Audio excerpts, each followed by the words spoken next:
All right, cool. Let's get more on what's in store for markets with Jim Bianco, Bianco Research President.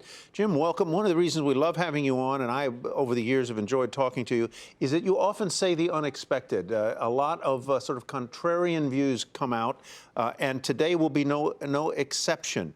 You expect 0 rate cuts this year. Explain your reasoning.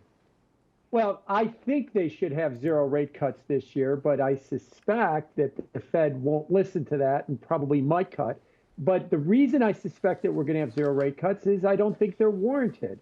The economy is continuing to move along just fine. It was growing well above what we call potential, or about 2.5% last year. It's growing a little bit below potential this year. That's what economies do. I suspect there'll be a second half rebound. And as far as the inflation numbers go, I've long been in the camp that the new level for inflation is 3 to 4%. We hit 3% in June of last year, 12 months ago. We then went up to 3.5% until January of this year. Now we're back down to 3%.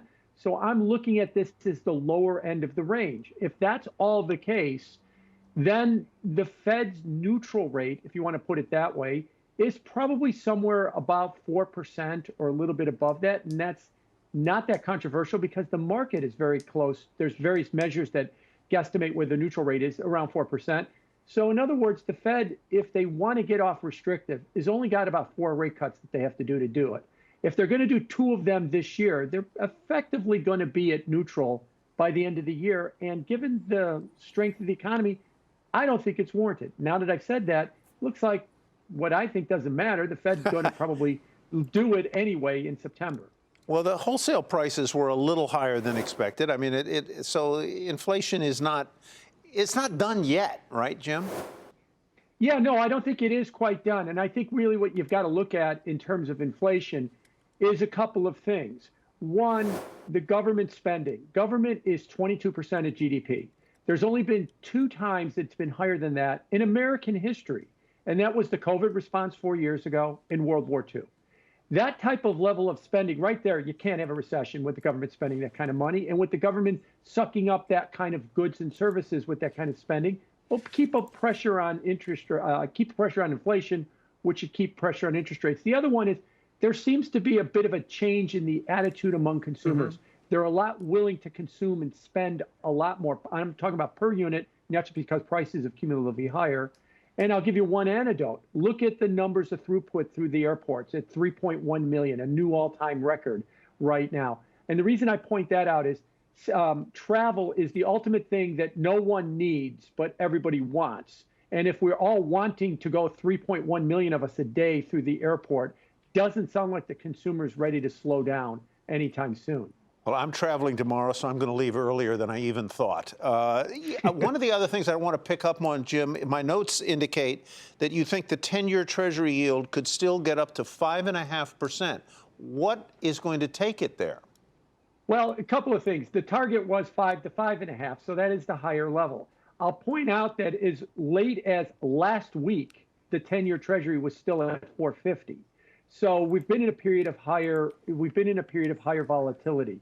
And the last thing I'll point out is around April. I've had that target all year, 5.5. We did get to 4.75 in April. And right after that, I kind of said, I'll still stick with 5.5, but it's more of a low conviction call. Now that I've said all of that, I still think it's going to be that the economy is going to be okay. The economy is going to continue to move along at trend, 2.5%, if not higher, in the second half of the year. And if inflation doesn't go much below my 3% to 3.5% target, that all portends for higher interest rates, mm-hmm. and probably above that 4.75 in April that we saw. And that gets me very close to my 5%, the lower end of my 5.5%. Well, quickly, a quick thought then. If the 10-year gets to 5% or above, to even 5.5%, the connection there between that and mortgage rates is pretty direct. That's gonna hurt housing, isn't it? That's going to send the mortgage rate up close to 8%.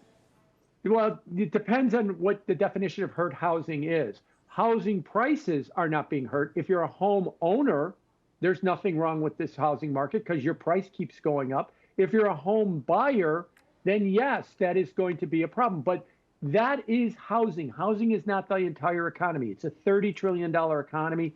Maybe 2 of it is residential housing. So the economy. So when you look at interest rates, you have to think about the broad measure of the economy.